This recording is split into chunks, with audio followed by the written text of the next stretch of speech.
hermanos. Got it? Yeah. Ok. Entonces, voy a poner aquí esta cosita que no está acá.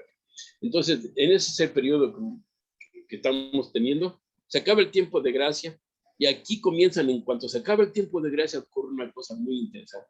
Bueno, empiezan a caer las últimas plagas, ¿cierto? Las 7 últimas empiezan a caer y la primera plaga es una úlcera maligna que cae sobre los que tienen la marca de la bestia. Esa úlcera maligna, imagínense las úlceras que tenía Job, más o menos parecidas, ¿eh? Acuérdense de eso. Esa es la primera plaga. Y solamente caen sobre los que tienen la marca de la bestia. ¿Ok? Aunque ustedes y yo, si tenemos la marca de la bestia, aunque hayamos pasado vivos a ese tiempo, no nos la vamos a librar, nos van a caer las plagas. La segunda plaga viene y es cuando ocurre que se convierte todas las aguas de los ríos, de los mares, se convierte en sangre como de muerto. Y allí mueren todos los seres vivos en esas aguas del mar y en las aguas de los ríos, de los manantiales. Yo nomás puse esto para guiarme, pero así dice el versículo.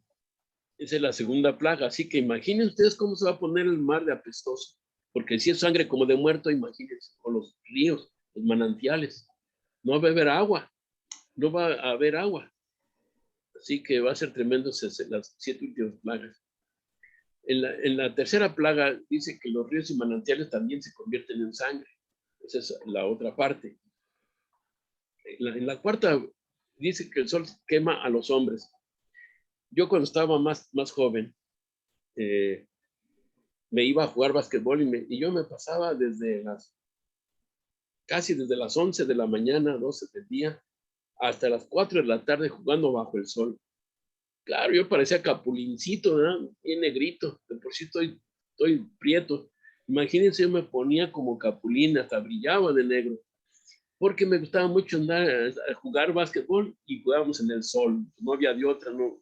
En México, imagínense, no nos permitían entrar al gimnasio. Pero aún así, nos gustaba jugar. Ahora yo no aguanto estar en el sol, ni 10 minutos. En una quema muy fuerte hoy el sol. Así que todavía no es la plaga. Si no es la plaga, imagínense cuando venga más fuerte. Dice el profeta Isaías que el sol va a calentar 7 veces más de lo que calienta hoy en día. Así de grave va a estar el asunto, al grado que el sol quema a los hombres, dice, y no se arrepintieron de sus dolores y blasfemaron contra Dios. Vean ustedes los versículos que se refieren en el capítulo 16 de estas plagas. Es la cuarta plaga. Viene la quinta plaga, y la quinta plaga dice, cae sobre el trono de la bestia, y su reino queda en tinieblas y se muerden la lengua de dolor. Y se dicen hijos de Dios, se dicen que son el vicario de Cristo, porque cae en el trono de la bestia, en el Vaticano, en el trono de San Pedro, que ellos le llaman así. Allí cae, o sea, sobre el papado, sobre el clero del papado, no sobre la iglesia católica, porque la iglesia son los feligreses también. No, estos caen, dice, exactamente sobre el trono de la bestia. Y estos se morderán las lenguas de dolor, porque sus dolores, dice el texto, eran muy fuertes, dice, y por eso se mordían las lenguas de dolor. Pero no se arrepintieron de sus dolores y blasfemaron contra Dios. Imagínense, y se dicen vicario de Cristo. Y viene la sexta plaga, y en la sexta plaga dice que el sexto ángel, el sexto plaga, seca el Éufrates, y se seca, dice, y da el paso a los reyes del oriente. Se seca precisamente para dar paso a los reyes del oriente. Todo lo van a entender mejor ahorita, lo vamos a seguir explicando. La séptima plaga provoca un gran terremoto y un gran granizo como el peso de un talento. Ocurren ciertas cositas ahí, pero lo más fuerte es el gran terremoto, donde dice que el Apocalipsis, que las islas cambian de lugar, los montes se mueven de sus lugares también, se destrozan. La ciudad dice que se parten en 3 pedazos. En ese tiempo me imagino que es cuando se va a separar la península de Baja California, se va a separar del continente, porque va a ser muy fuerte este terremoto. Yo no sé qué va a pasar, pero lo que sí sé es que se va a mover todo en su lugar. ¿Por qué? Porque dice el profeta Isaías que la tierra se bambolea como un borracho, porque ese terremoto anuncia algo interesante, algo que habíamos comentado que hoy van a entender mejor. En este tiempo, que es el tiempo de angustia de Jacob, y el tiempo de angustia, que así le llamamos, pero es el tiempo de angustia de Jacob, la apertura de Jacob, el refrigerio de Jacob, le llaman. Pero también ocurre algo interesante. Entre la sexta y la séptima plaga, ocurre la resurrección especial. Esta resurrección especial ocurre y aquí se levantan los que mueren en el mensaje del tercer ángel. Una vez que ellos se levantan, sigue ocurriendo en la séptima plaga, sigue ocurriendo, y entonces viene Jesucristo. A grandes rasgos, esto es lo que va a pasar cuando se acabe el tiempo de gracia, el tiempo que estamos viviendo aquí se acaba, y en cuanto se acabe, suceden las 7 últimas plagas. Entre la sexta y la séptima plaga, repito, ese terremoto es el que abre los sepulcros de todos aquellos que están dormidos en el polvo de la tierra, que habla el profeta Daniel, dice, y se levantan los que están en el polvo de la tierra. Allí ocurre esa resurrección especial, y como dice el Apocalipsis, bienaventurado y santo el que tiene parte, y dice, porque de aquí en adelante duermen en el Señor. ¿Quiénes son los que se levantan en la resurrección especial? Se levantan los que mueren en el mensaje del tercer ángel, de los 3 ángeles. Solamente ellos. Antes de que se acabe el tiempo de gracia, todos aquellos hijos de Dios que han creído en el mensaje del tercer ángel, y muchos ya están muertos, como Elena de White, Guillermo Miller y tantos otros, están allí descansando, pero todos ellos se aceptan el mensaje de los 3 ángeles, van a resucitar aquí. Aquí también resucitan Anás, Caifás y los que los traspasaron. Aquí resucitan también ellos. Y por eso dice, unos van a resucitar para resurrección de condenación, y la resurrección de vida eterna. Eso lo dice el profeta Isaías, y lo dice en el Evangelio de Juan 5:28. Si mal no recuerdo el texto. Si lo dije mal, lo corrijo luego. Pero allí lo dice que van a despertar los que hicieron bien para resurrección de vida eterna, y los que hicieron mal para resurrección de condenación. ¿Quiénes son? Dice Apocalipsis 1:7, y los que lo traspasaron. Y aquí ocurre esa resurrección. Pero aquí conjuntamente, ellos resucitan, pero también resucitan los hijos de Dios que mandan el mensaje del tercer ángel en esta resurrección. Por eso este terremoto grande, que empieza un sacudón tremendo que hace que la tierra se resquebraje, todo el planeta, allí ese terremoto descubre los sepulcros de todos estos santos que están durmiendo en el mensaje del tercer ángel. Una vez que ocurre también resucitan los que lo traspasaron. Y ellos están ahora ya de pie, y precisamente son resucitados para que junto con los 144,000 son hijos de Dios vivos, que cuando se acabó el tiempo de gracia quedaron vivos, pero quedaron fieles a Dios. Cuando se acaba el tiempo de gracia en el cielo, se oye una voz en el cielo, dice, consumado es. El que es santo, santifíquese más. El que es sucio, ensúciese más. ¿Por qué? Porque el tiempo de gracia indica que ya los que quieran acercarse a Dios ya no va a ser posible. Quedaron condenados, sucios, y no hay quien los limpie ni quien los perdone, porque ya no está Cristo en el lugar santísimo del cielo. Los que quedaron para Dios sellados en este tiempo, que son sellados, cuando se acabe el tiempo de gracia, ellos pasan vivos para acá, pero ellos no, ¿cómo les diré? Ellos no ven la muerte. Ellos son fieles a Dios, no se contaminaron con mujeres. Son los 144,000, ese grupo de hombres. Estos que quedan vivos de Dios cuando se acabe el tiempo de gracia, en todo este tiempo las plagas, ninguno de ellos va a sufrir por alguna plaga.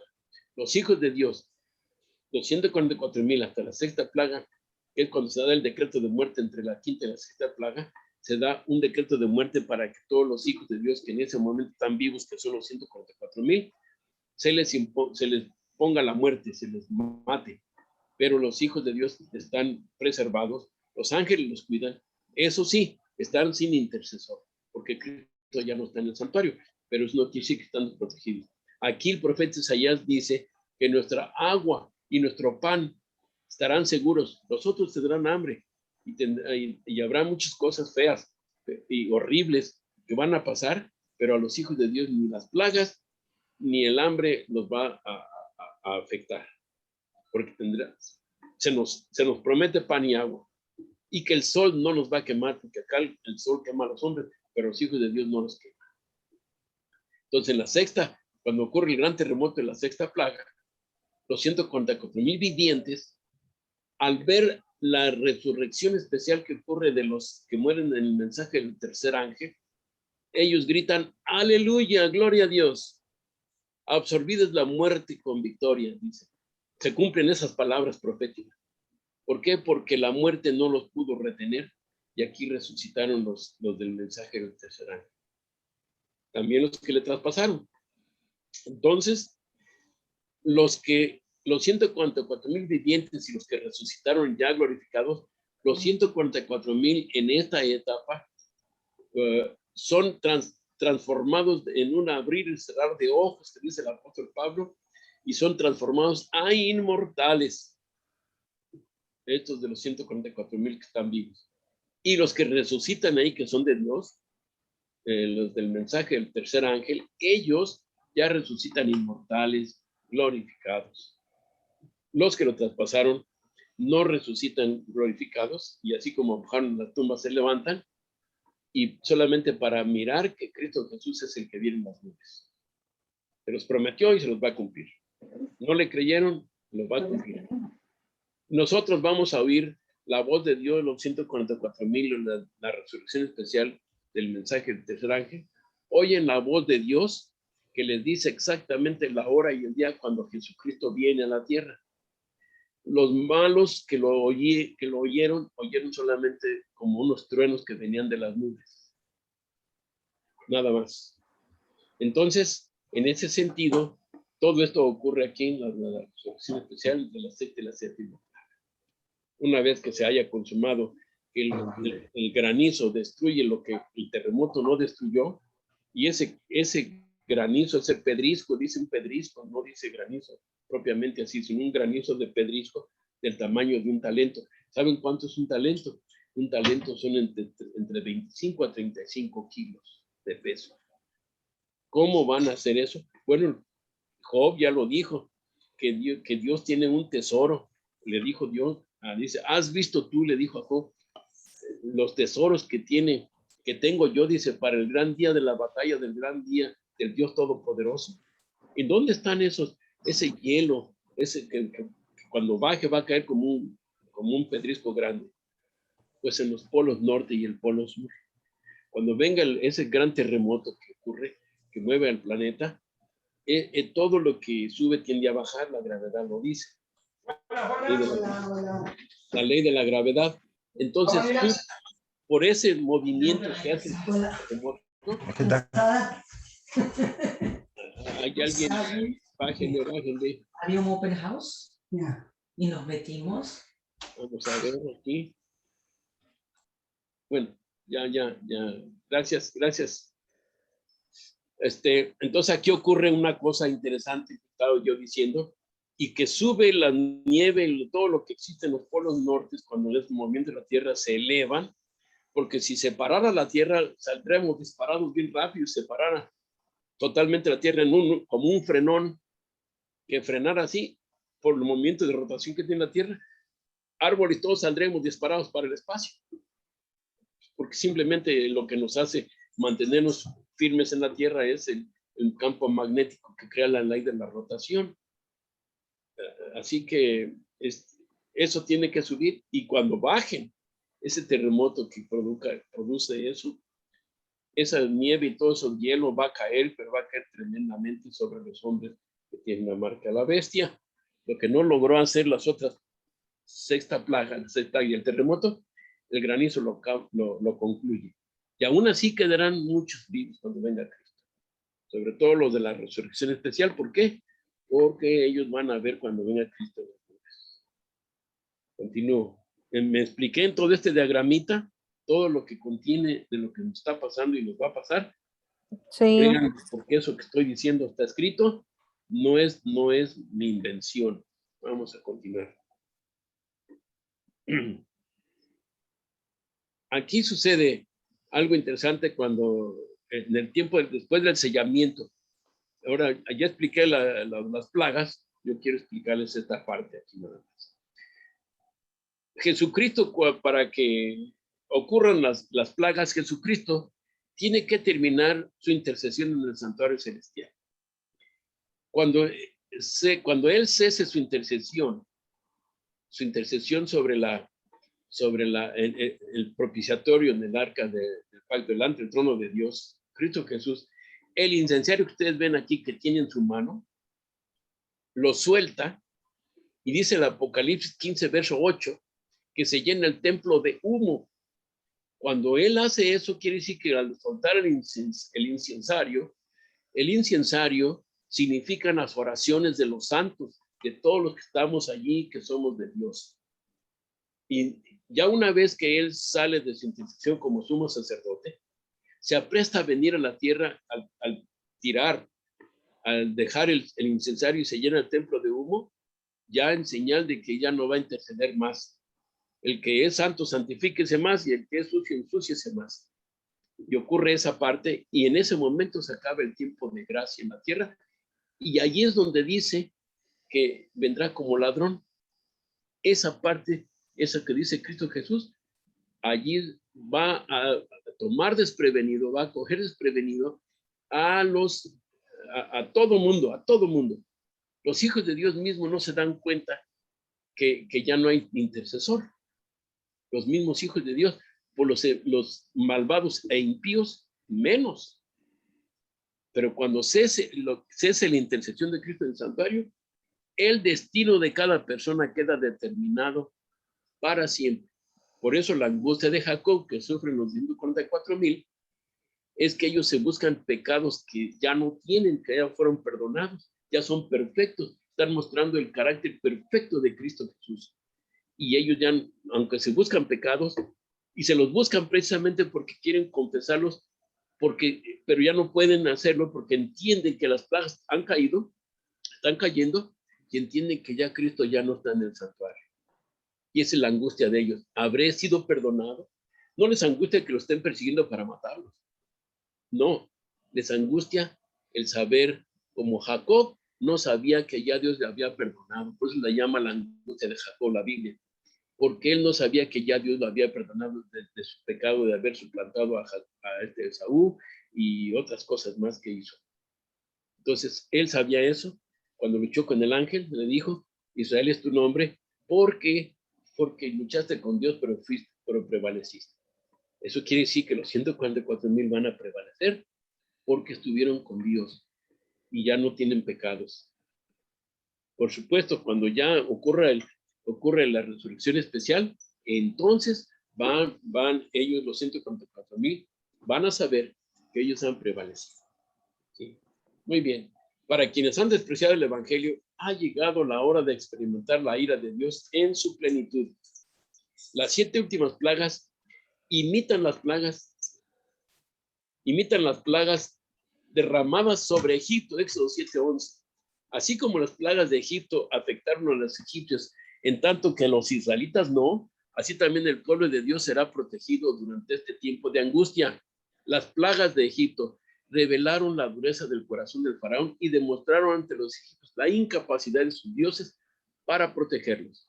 Asimismo, las últimas plagas endurecen cada vez más el corazón de los adoradores de la bestia que sube del mar y revelan la impotencia de Babilonia para protegerlos del juicio divino. O sea, se acercaron al papado, todos con el movimiento ecuménico, creyendo que iban a estar bien el mundo, con el nuevo orden mundial, y vieron que si las plagas, una de ellas inclusive le cayó el trono a la bestia, van a ver que no tienen protección y que Babilonia no los pudo proteger.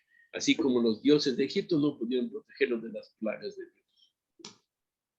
Tremendo esto, y es muy importante entender esta parte. Lo estoy mencionando así porque quiero que lo vean. Y es aquí lo que ocurre en Apocalipsis 15:8. Dice que el santuario llenó de humo el santuario, de la gloria de Dios y de su poder, y nadie podía entrar en el santuario hasta que se consumaron las 7 plagas de los 7 ángeles. Las 7 plagas últimas de Apocalipsis capítulo 15-16 dice, y otro en el cielo otra señal grande y admirable, 7 ángeles que tenían las 7 plagas postreras, porque en ellas se consumaba la ira de Dios. Oí una gran voz que decía desde el templo a los 7 ángeles, id y derramad sobre la tierra las 7 copas de la ira de Dios. Bien, una cosa sí les puedo asegurar, quiero que me capten la visión. Ustedes y yo a veces nos impresiona mucho el saber todo lo que está pasando y que va a pasar con el asunto de la marca de la bestia. No tengan miedo, les he dicho a ustedes, porque si bien es cierto, seremos desechados de los hombres, pero Dios estará con nosotros, al grado que aún en el tiempo de las plagas vamos a tener que comer y que beber. Ellos no. A ellos van a caer las plagas, a ustedes y a mí no. Y algo más hermoso, vamos a ver a Cristo en las nubes y nos vamos a ir con Él por la eternidad. Todo lo que suframos ahora en adelante, esa angustia mental, que no podemos comprar ni vender, se va a pasar, hermanos. No tengan miedo, Dios nos va a estar con nosotros protegiéndonos y ayudándonos. Eso se los promete el Señor, y yo lo recalco y lo digo aquí ahorita. Las primeras 4 plagas, las primeras 4 plagas, dice aquí, no son universales. De lo contrario, los habitantes de la tierra serían eliminados totalmente. La primera inflige llagas dolorosas y repugnantes exclusivamente a los adoradores de la bestia, los que tienen la marca de la bestia. La segunda y la tercera plaga afectan al mar, los ríos y las fuentes de aguas que se convierten en sangre. Sin agua para beber, la humanidad rebelde no podrá sobrevivir. La cuarta plaga afecta al sol y quema a la gente, causando un dolor insoportable. El dolor insoportable causado por las plagas no suaviza el corazón de la humanidad impía ni cambia su actitud rebelde. Esta maldice y blasfema a Dios, quien ejecuta estas plagas. Dios es el que las ejecuta y blasfeman contra Dios. Nadie se arrepiente tampoco. En Apocalipsis 6, 10 y 11, en Éxodo 10, 21 y 23 dice, podemos ver que la quinta plaga ataca el trono de la bestia. Fue Satanás quien delegó el trono en la bestia, o sea que le da el poder, dice el Apocalipsis 13. Ahora ni siquiera la sede de la autoridad de Satanás, que es el Vaticano, puede resistir la fuerza de estas plagas. Y como la gente sufre dolor, se da cuenta de la incapacidad de Babilonia, o sea, de la iglesia, más bien del clero y del papado, que no los pueden proteger, aunque se digan vicarios de Cristo. Sin embargo, como se opuso a Dios, ni siquiera el terror de las plagas cambia su corazón y siguen blasfemando contra Dios y se muerden las lenguas, pero no se arrepienten. En el Antiguo Testamento, el Éufrates era un medio fundamental de apoyo para los enemigos de Israel, Asiria y Babilonia. El río fluía a través de Babilonia y era importante para la ciudad porque sustentaba los cultivos y proporcionaba agua para la gente. Babilonia no podía sobrevivir sin el Éufrates. Apocalipsis 17:1 lo describe y describe la Babilonia del tiempo del fin asentada sobre muchas aguas. Quizás como una referencia al Éufrates, vamos a quitar de aquí esto. El versículo 15 del mismo capítulo explica que las aguas en las que se sienta Babilonia en el tiempo del fin representan a la gente que la apoya, los poderes civiles, seculares y políticos en el ambiente mundial detrás del sistema. Sin embargo, estos poderes finalmente le retirarán su apoyo. ¿Cuándo se lo van a retirar? Pues cuando vean en el quinto y las otras plagas, en la quinta plaga van a ver. La escena de la sexta plaga refleja la captura de la antigua Babilonia por parte de Ciro el Persa, en Daniel capítulo 5. Según el antiguo historiador Heródoto, la noche en que el rey Belsasar y sus oficiales celebraban una fiesta, los persas desviaron el Éufrates y entraron en Babilonia por el lecho del río, tomando por sorpresa a la ciudad. El secamiento simbólico del Éufrates en Apocalipsis 6:12 ocasiona el colapso de la Babilonia del tiempo del fin. Dado que el Éufrates en Apocalipsis representa los poderes civiles, seculares y políticos que apoyan a Babilonia, el secamiento del Éufrates simboliza la retirada de su apoyo y posterior ataque contra Babilonia, lo que causa su caída. Eso es lo que yo les digo con estas cosas, para que ustedes y yo veamos que las plagas, y como las explica la Iglesia Adventista del Séptimo Día, están correctos en su apreciación, porque solamente seguimos en la Iglesia lo que Dios dice. Es el Espíritu Santo que guía a los hijos de Dios para entender estas cosas. Ninguno en ninguna iglesia entiende estas cosas. No lo explican así, lo explican cruqui. Toman cosas de estas, pero no todo. Así que acuérdense, queridos hermanos, que el Señor está con nosotros. Y esto que pasa aquí va a ocurrir, pero a nosotros no va a pasar nada. A medida que los habitantes del mundo presencien la agitación de la naturaleza, recurren a Babilonia para protegerse, o sea, a la iglesia o a las iglesias. Sin embargo, cuando la quinta plaga ataca la sede de la autoridad de Babilonia, ven la inutilidad de buscar ayuda. Al sentirse engañados, se vuelven en contra de Babilonia, lo que causa su caída. Sin embargo, como hemos visto, su corazón sigue endurecido contra Dios y su pueblo. Por consiguiente, se convierten en terreno fértil para el engaño final, mediante el cual Satanás inducirá al mundo a unirse contra el pueblo de Dios para borrarlo de la faz de la tierra. Terrible esto, pero el Señor nos va a proteger. Acuérdense, no tengan miedo. No tengan miedo. Apocalipsis 6:12 nos dice que el propósito del secamiento del Éufrates es preparar el camino para los reyes del oriente. En el Antiguo Testamento, los reyes del oriente eran Ciro, Darío y sus fuerzas que venían del norte. Y luego se dirigieron a Babilonia desde el oriente. Y su conquista de Babilonia posibilitó el regreso del pueblo de Dios a su patria. Cuando Ciro, el rey de Persia, supo de las profecías de Isaías que se concernían a él y los otros 2 edictos que se dio con Artajerjes, rey persa en el año 457, fue para que salieran del cautiverio los israelitas y se fueran a Israel otra vez a edificar. De la misma manera, el secamiento simbólico del Éufrates prepara el camino para la venida de los reyes del oriente a fin de ofrecer la liberación del pueblo de Dios del tiempo del fin. ¿Quiénes son estos reyes del oriente? Recuerden que es un símbolo del asunto del secamiento del Éufrates. Todo esto lo vemos que en el pasado nos dice que pasó eso. ¿Quiénes son los reyes del oriente en lo moderno? Vamos a ver qué nos dice. Los reyes del oriente de Apocalipsis 16:12 son Cristo y su ejército de ángeles celestiales. En su segunda venida, Jesús se presentará con su hueste angelical vestida de lino finísimo, blanco y limpio, que es la vestimenta de los ángeles sin pecado, acompañado por la voz, como muestra 7:14. Cristo vencerá a las fuerzas satánicas que oprimen a su pueblo. El conflicto contra el pueblo de Dios antes de la segunda venida se conoce como la batalla del Armagedón. Allí sucede el primer Armagedón, porque son 2 veces. El Armagedón se sustenta en esta parte y después del milenio. El Armagedón sucede y lo sustentamos con pruebas de que sucede antes de la venida de Cristo, cuando se reinen todos los reyes de la tierra contra el pueblo de Dios, pero ahí los liberamos. Después del milenio vuelve a ocurrir otra vez el Armagedón, porque ahora ya es el final. Lo vamos a entender después mejor. El conflicto contra el pueblo de Dios, repito, antes de la segunda venida se conoce como la batalla del Armagedón. Ni duda cabe. En realidad, ahora, ¿qué es Armagedón? Nosotros ya vamos a hablar de eso. Mucha gente no entiende esto. Mediante los acontecimientos finales que conducen al fin del tiempo de gracia, cada ser humano será llevado a decidir en cuál de los 2 bandos se colocará en la batalla de Armagedón. Como preludio de esta guerra espiritual, Juan ve a 3 espíritus demoníacos semejantes a ranas. El último intento de Satanás de engañar involucra a espíritus demoníacos y mentirosos.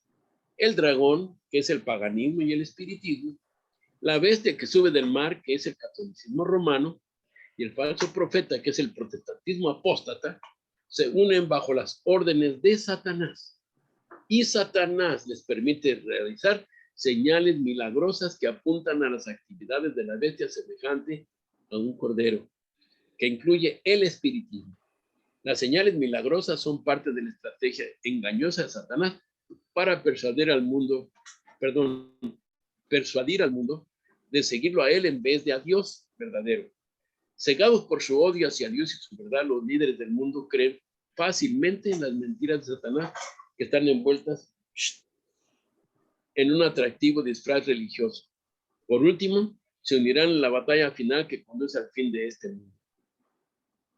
Esto es tremendo lo que estamos leyendo ahorita, y esto es lo que va a pasar.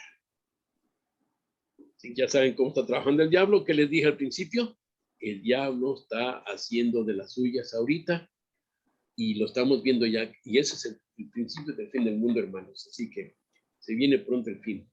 Dios escogió la medianoche. Hay algunos que usan esta parte y la parábola de las vírgenes.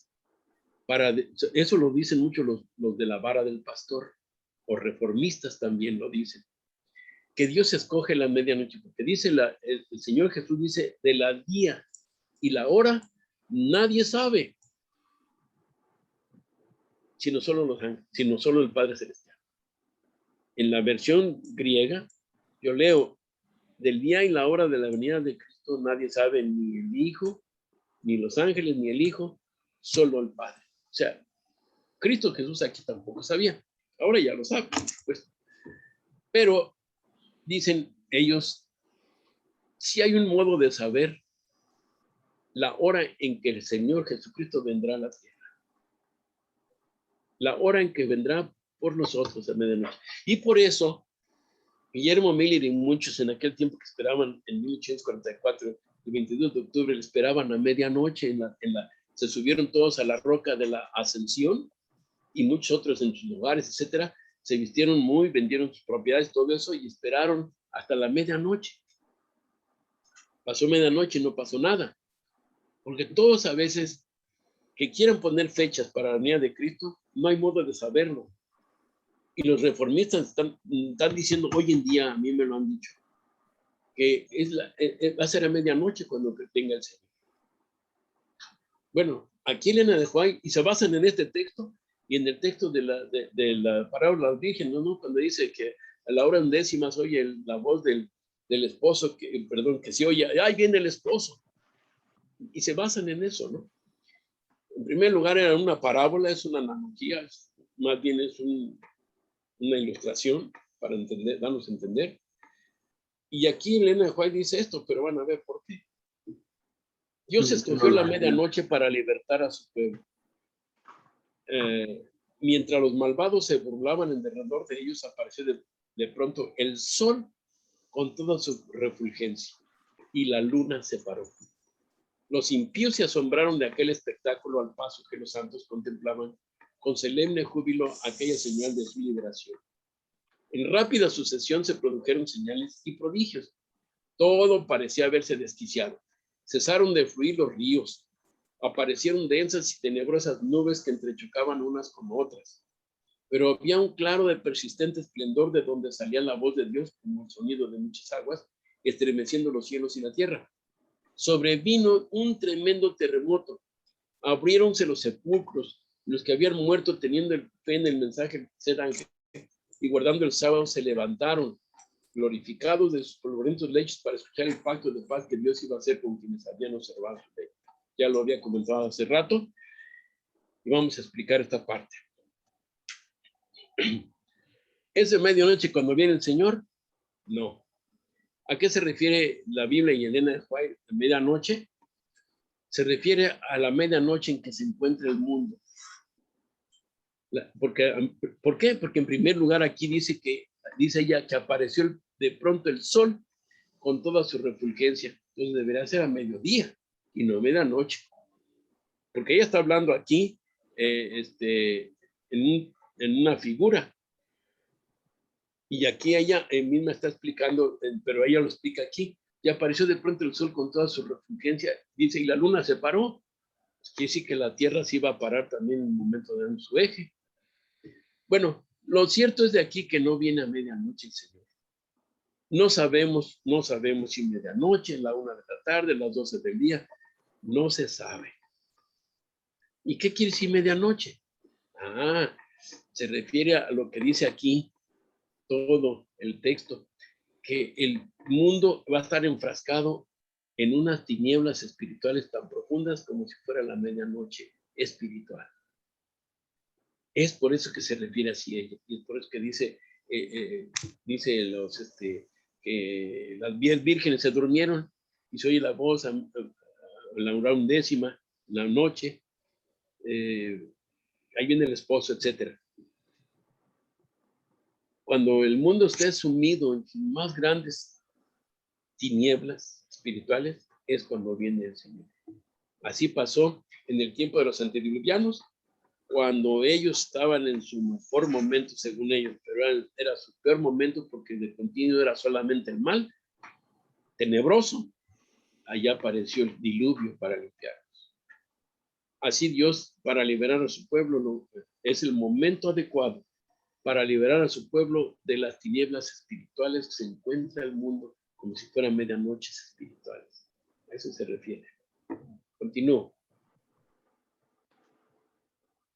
¿Qué pasó aquí? El firmamento, dice, ella continúa viendo, se abría y cerraba en violenta conmoción. Las montañas se agitaban como cañas batidas por el viento, arrojando peñascos por todo el derredor. El mar hervía como una caldera y lanzaba piedras a la tierra. Al declarar Dios el día y la hora de la venida de Jesús, confería el sempiterno pacto a su pueblo.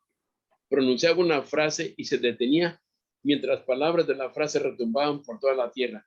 El Israel de Dios permaneció con la mirada fija en lo alto, escuchando las palabras según iban saliendo de labios de Yahvé y retumbaban por toda la tierra con el trueno de horrísonos truenos. Era un espectáculo pavorosamente solemne. Al final de cada frase, los santos exclamaban, gloria, aleluya. Estaban sus semblantes iluminados por la gloria de Dios y refulgían como el rostro de Moisés al bajar del Sinaí. Los malvados no podían mirarlos porque los ofuscaba el resplandor. Y cuando Dios derramó la sempiterna bendición sobre quienes habían honrado, santificando el sábado, resonó un potente grito de victoria sobre la bestia y su imagen. Qué tremendo esto, hermano. Qué tremendo. La tierra se estremeció violentamente cuando la voz del Hijo de Dios llamó a los santos que dormían, quienes respondieron a la evocación y resurrección revestidos de gloriosa inmortalidad, exclamando, victoria, victoria sobre la muerte y el sepulcro. ¿Dónde está, oh muerte, tu aguijón? ¿Dónde, oh sepulcro, tu victoria? Entonces los santos vivientes y los resucitados elevaron sus voces en un prolongado grito de triunfo. Aquellos cuerpos que se habían bajado a la tumba en sus estigmas de la enfermedad y la muerte resucitaron inmortalmente sanos y vigorosos. Los santos vivientes fueron transmutados en un momento, en un abrir y cerrar de ojos, y arrebatados con los salidos del sepulcro, fueron todos juntos a encontrar a su Señor en el aire. Oh, cuán glorioso encuentro fue ese. Los amigos separados por la muerte volvieron a unirse para no separarse jamás. Gloria a Dios, hermanos, por esto. A cada lado del carro de nubes había alas y debajo ruedas vivientes. Al girar las ruedas exclamaban, santo, y al batir las alas gritaban, santo. La comitiva de los santos ángeles que rodeaban las nubes exclamaba, santo, santo, santo, Señor Dios omnipotente. Los santos que estaban en las nubes clamaban, gloria, aleluya, y el carro de nubes subía hacia la santa ciudad. Antes de entrar en ella, se ordenaron los santos en un cuadrado perfecto con Jesús en el centro. Sobresalía de cabeza y hombros por encima de los santos y los ángeles, de modo que todos los del cuadro podrían ver su majestuosa figura y amable continente. ¿Qué vieron ellos? Bueno, esto es como los ángeles vienen y recogen a sus hijos y nos van a llevar volando por el espacio sideral. A Elías se lo llevaron en un carro de fuego porque así el profeta describe que le parecía un carro de fuego, un torbellino de fuego. Pero sí nos van a llevar ellos, los ángeles, en carros de fuego, que así le llama, quién sabe cómo serán los carros de fuego. Algunos creen que son los platillos voladores que nos van a llevar. Yo no lo sé, la Biblia no lo dice, yo tampoco lo digo. La Biblia dice carros de fuego, porque así lo describen ellos, así lo entendió el profeta, porque él no tenía otras palabras, no tenía otro ejemplo para decir. A lo mejor hubiera dicho en un cohete o en un shuttle supersónico, etcétera, etcétera. Son las palabras modernas, pero sí nos van a llevar ellos en unos artefactos, quién sabe cómo serán, pero nos van a subir en ellos y vamos a ir viajando por el espacio sideral, por todo el espacio hasta la Santa Ciudad, y vamos a ir viajando. Aquí esta ilustración está un poquito mal porque se ve que están todos así, sin artefactos, ¿no? Nos van a llevar en algo, en los carros de fuego que dice el profeta, y nos van a llevar hasta la Santa Ciudad. Allí en la Santa Ciudad estarán, pero antes de entrar a la ciudad, vamos a estar en un cuadrado perfecto que le llaman el mar de vidrio, y allí en medio estará el Señor Jesucristo, y todos lo miraremos, pero llega en ese momento y se pone junto a él Adán, que es un poco más chico. Los dos Adanes se dan un abrazo extraordinario en ese momento, y todos nos arrodillamos y nos quitamos las coronas y se las tiramos a los pies al Señor Jesús. Adán llora porque él mira que por causa de su pecado, mira a todos ellos, estamos degenerados, chaparritos, chiquitos en comparación de él, que es más grande, mide como 4 metros, medía. El Señor Jesús mide como 5 ahorita. Entonces, todo se va a hacer en ese momento en el mar de vida. Todos los redimidos estaremos en un cuadrado perfecto y miraremos a Jesús, nuestro gran Señor y Salvador. Yo creo esto, hermanos. Yo lo creo firmemente y no me da miedo que venga la ley dominical, no me da miedo que venga la muerte, no me da miedo nada de eso. Me da más miedo el que yo todavía ahorita pueda estar en algún pecado y que no puedo salir adelante, lo que sea, o que no he crecido lo suficiente. No he crecido, ustedes tampoco, pero debemos continuar, hermanos, adelante. Sí, es lo que me da miedo, pero aún así me aferro de la mano de Dios, que con todo y como soy yo, con todo y como soy pecador, que me limpie, que los limpie a ustedes. Eso es lo que tenemos que perseguir. Y no nos dejemos de su mano, por muy pecadores que nos sintamos y malvados, en la poquita inteligencia que Dios nos da y conciencia, agarrémonos de la mano de Dios, no se deje como Pedro, que supo que lo negó, pero se aferró de la mano de Dios. No hagamos como Judas, que se fue y se ahorcó. No, si se siente mal ustedes sienten mal y yo de que a veces no estamos haciendo bien las cosas, no se desesperen. El Señor no nos condena por esas cosas, al contrario, nos dice, vete y no peques más. Somos pecadores, soy más pecador que ustedes, que ninguno de ustedes, pero sí puedo asegurar que yo sí quiero estar con el Señor y tengo tanta fe que me va a seguir ayudando para crecer más, para llegar con Él. Y estaré con Él allí, nos vamos a dar un fuerte abrazo con el Señor Jesús. Quiero verlo, quiero oír su voz, su tierna voz, una voz amable, paciente, que hasta desarmaba a los escribas y fariseos, y nos va a meter a esta santa ciudad. Yo creo sinceramente que eso sí es lo que va a pasar, y yo les animo a que no se desesperen, no se desanimen. ¿Qué es lo que tenemos que hacer nosotros ahorita? Pues seguir estudiando, preparándonos. Ahora Dios va a pedir que ustedes empiecen a hacer algo que no han hecho, o si lo están haciendo, que bueno. A Toñito, a Lulú, a todos. Empiecen a buscar a quién hablarle de Cristo Jesús. Que todo lo que hemos estado aprendiendo, todo falta muchísimo. Esto apenas lo hemos comenzado en este último año, pero vamos a seguir aprendiendo más cosas. Lo que ya tienen en la mente, lo que tienen en el corazón y con el material que les he enviado y les voy a seguir enviando, tomen a una persona, busquen a una persona. Empiecen a enseñarles el Evangelio primero. Decirle quién es Cristo, puro cristocéntrico. Y llegará el momento en que el Señor les va a dar a otro, y luego a otros no se les va a dar abasto. A mí me da, y no me doy abasto, sí me doy abasto, porque gracias a Dios que puedo trabajar en un empleo, que soy independiente y puedo hacer lo que yo quiera. Si quiero trabajo, si no quiero no trabajo, y Dios me bendice. Entonces, a mí mi interés, mi propósito y mi prioridad está en enseñar el Evangelio. Y yo creo que va a pasar todo lo que la Biblia dice. ¿Ustedes lo creen? Entonces empiezan a buscar a alguien a quien hablarle, a quien enseñarle.